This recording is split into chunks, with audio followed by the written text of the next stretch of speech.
ازيكم عاملين ايه؟ انا مي من قناة مايوش كاتشب. هعمل معاكم الصدور المدخنة، بس مش هعملها بصدور الرومي النهاردة. طبعا زي ما احنا عارفين صدور الرومي بتكون مش متوفرة عند معظم الناس وسعرها بيكون عالي شوية، فانا قررت النهاردة نعملها بصدور الفراخ العادية. هوريكي بقى ازاي من صدر واحد بس هتطلعي الطبق الكبير ده، تقدري بقى تعمليها في عزومة وتشرفك جدا، او كمان في السندوتشات بتبقى تحفة قوي. هنعملها بتتبيلة حلوة جدا وبطريقة سهلة، وكمان مش هنحتاج ان احنا نربطه، وهنشوف ازاي هيطلع متماسك وهنقطعه مع بعض، وهيكون كمان موفر جدا عن اللي بنشتريه من بره. تابعوا معايا الفيديو للاخر وما تنسوش لايك وشير لو عجبكم. اول حاجة هحتاجها في وصفة النهاردة صدر فراخ يكون حجمه كبير، يعني تحاولي تجيبي اكبر حجم كده تلاقيه. طبعا غسلته كويس جدا ونشفته من اي مية، ويعني كل ما كان معانا الحجم كبير هيكون احسن، عشان احنا عايزينه يكون بديل للصدر الرومي زي ما اتفقنا. هعمله بقى تتبيلة حلوة كده، عبارة عن معلقة صغيرة من الملح ومعلقة صغيرة من الفلفل الاسود، وعندي كمان مية بصل، ومعلقة صغيرة من الجنزبيل البودر، وكمان معلقة صغيرة من بهارات الفراخ او المرقة الفورية، وعندي معلقة صغيرة من الزعتر، وكمان معلقة كبيرة من البابريكا، وعندي معلقة كبيرة من الثوم البودر والبصل البودر. هاخد البهارات اللي عندي كلها وهبتدي احطهم على بعض. انا ما استخدمتش توم صحيح يعني في الوصفة، استبدلته بس واكتفيت بالثوم البودر اللي معايا. هقلبهم بقى مع بعض وهبتدي اخلطهم كويس قوي.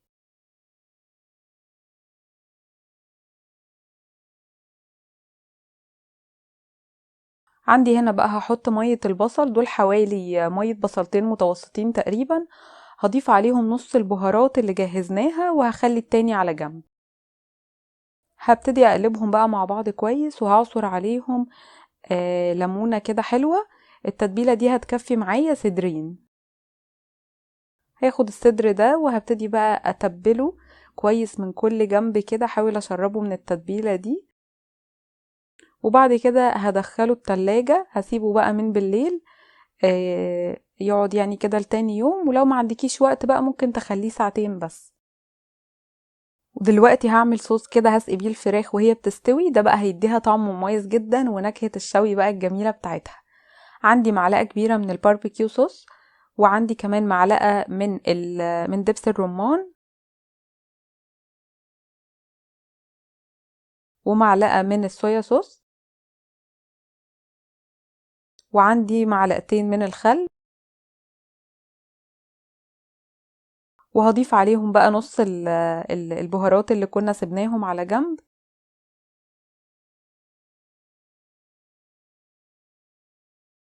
وهزود عليهم ربع كوباية من المية، وهبتدي اقلبهم مع بعض واخلطهم كويس كده. ممكن بقى نزود كاتشب، او ممكن تزودوا كمان معلقة من العسل، بس يعني الصوصات اللي انا استخدمتها دي بيكون فيها تسكيرة شوية كده، فانا مش بحب ازود عسل. ده بقى الصدر بتاعي بعد ما سبته يتبل لتاني يوم. ضفت عليه كمان الصدر التاني، ممكن زي ما قلت لكم تسيبوه بس كام ساعة وبعد كده تشتغلوا بيه على طول. هبتدي بقى اخدهم وهسويهم في طاسة على النار، سخنتها كويس جدا وحطيت فيها معلقة كبيرة من الزيت، وهبتدي انزل بالصدر بتاعي كده. لازم الطاسة تكون سخنة جدا طبعا، عشان ما تنزلش المية بتاعتها، الفراخ بتاعتي يعني ما تنزلش المية. انا عايزة الصدر يتشوح كويس قوي بس من غير ما ينزل مية، عشان لو نزل المية بتاعته هينشف منك، خلي بالك.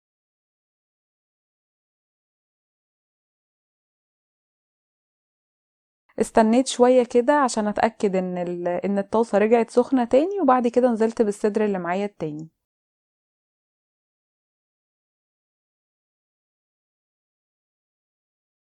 سبته لحد ما تشوح كويس قوي من الجنب اللي تحت، وبعد كده قلبته على الناحية التانية، وهفضل اشوح فيهم بقى من كل الاتجاهات كويس قوي، يعني لحد كده ما يكونوا واخدين لون حلو كده من كل جنب، ويبتدوا يدخلوا على تسوية.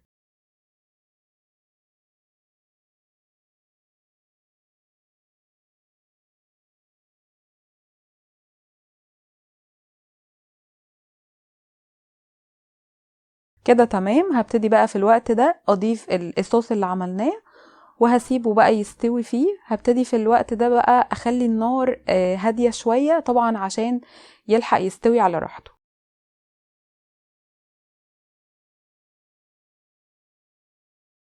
وممكن كمان نغطيه شوية كده في وسط التسوية، ده هيخليه طبعا يستوي أسرع، بس نخلي بالنا يعني نبص عليه كده كل شوية عشان لو احتاج شوية من المية ممكن نزود له ربع كوباية كمان من المية كده ونسيبه يكمل سوا فيها.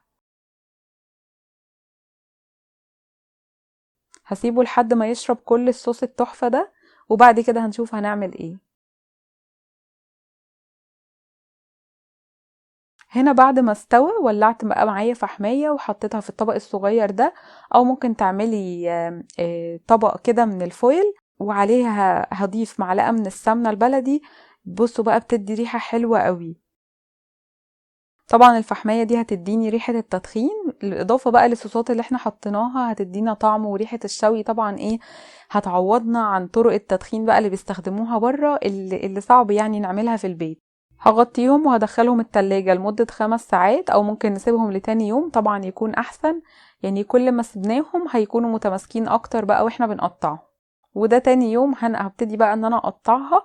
عايزاكم بقى بصوا تركزوا قد ايه متماسكة وهتتقطع معايا يعني شرايح مظبوطة جدا. بالنسبة للتقطيع بقى يعني شرايح رفيعة او سميكة على حسب اللي انت عايزاه. يعني لو هتقدموها جنب رز بالخلطة مثلا التقطيعة دي هتكون مناسبة قوي. ولو هتعملوها سندوتشات فممكن تقطعوها ارفع من كده، او ممكن برضو تسيبوها الحجم ده هيكون حلو. بجد بتبقى حلوة جدا في السندوتشات مع خس بقى وطماطم وطحينة او اي صوصات تحبوها. عايزة اقول لكم النتيجة بتاعتها طالعة حلوة جدا ما شاء الله. يعني طبعا بقى تعملي الكمية اللي انت عايزاها، صدر 2 3 اللي انت عايزاه. وممكن يعني لو قطعتيها ارفع من كده هتديكي كمان كمية اكبر تبقى مناسبة للسندوتشات. تحفة بجد، طريقة جميلة مش هتستغني عنها أبدا، وكمان صحية جدا. يعني عملناها بمعلقة زيت واحدة من غير أي دهون، يعني هتنفع معاكي للدايت وهتنفع للأطفال في السندوتشات. وأكيد كلنا زهقنا من البانيه يعني وطرق الفراخ التقليدية. بصوا التسوية بتاعتها ما شاء الله مظبوطة جدا، اللحم مش مفتل كده ولا مقطع، وفي نفس الوقت جوسي خالص. حاولوا بس اختاروا سكينة تكون مناسبة كده عشان تتقطع معاكم بسهولة.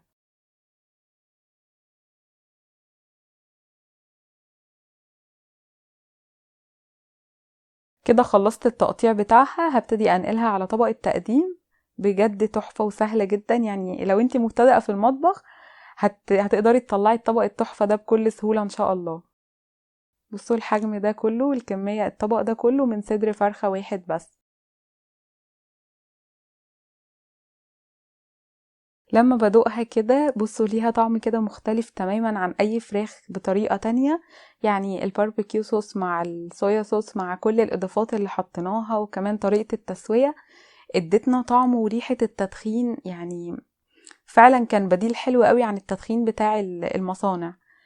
يعني طعمها كده قريب جدا للترك المدخن والحاجات اللي بنشتريها دي، خصوصا لما بنقطعها رفيع بتبقى حلوة جدا. اللي ما جربش الطريقة دي جربها، وهستنى رأيكم فيها. يا ريت لو عجبكم الفيديو اعملوا له لايك وشير، وكمان سيبولي كومنت حلو برأيكم. ولو ما اشتركتوش في القناة بسرعة اشتركوا وفعلوا الجرس، واستنوني في وصفات جديدة ان شاء الله.